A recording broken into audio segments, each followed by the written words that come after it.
What's up, it's Shawn Mendes, and this is my variety cover shoot.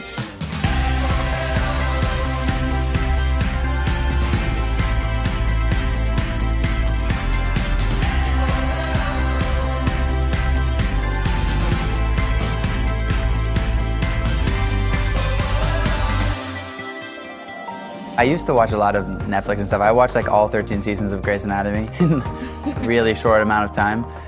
But since then, I've kind of stayed away.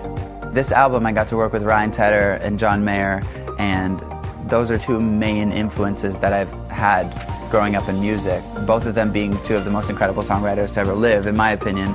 Finally getting the chance to work with them was just insane. When you're a creative person and you meet creative people, you realize very quickly that all you both want is to create an incredible song and something that touches people. So a lot of the time when songwriters get together, immediately the most important thing is the song.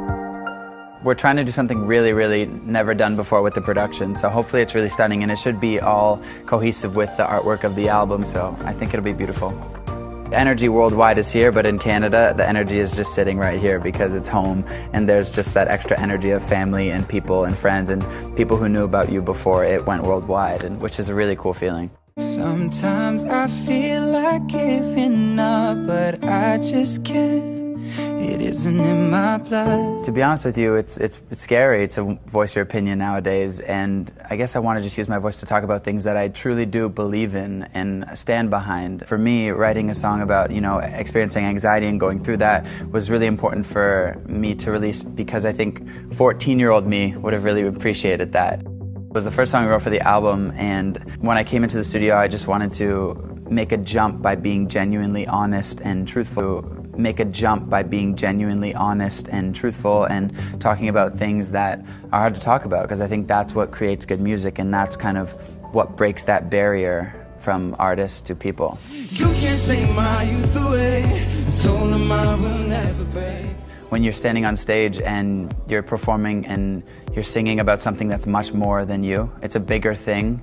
And I remember we were all on stage and I was just completely covered in goosebumps. I looked over at Khalid and it was this really kind of out-of-body experience in the most incredible way. Khalid and I wanted to write about something that was not just a simple concept of one event, but a bigger meaning. And when we talk about the word youth, we're not describing age, but the feeling of happiness and freedom. Any generation nowadays have the ability to change the world for the better. And it's like every single time one of these massive things happens, it's up to us to really kind of stay strong and say that our youth won't be taken away from us. Every time we get on stage and perform it now, it's the same feeling. It's amazing because I've never experienced a song that no matter where you play it in the world and no matter how big the crowd or how small the crowd, the feeling you get from the audience to you is the exact same. I hope it's an anthem for people to be strong in times when it feels really hard to be. As long as I wake up today, you can't take my youth away. You can't take my youth away. For me, I think life is a lot about listening to where it wants to take you, and I feel like I'm really in a great place of writing music, and I feel like I want to be touring and I want to be singing and I want to be making more albums, and the second that maybe that starts to slow down, I'd love to do some acting, but for the meantime, I'm kind of all focused on music.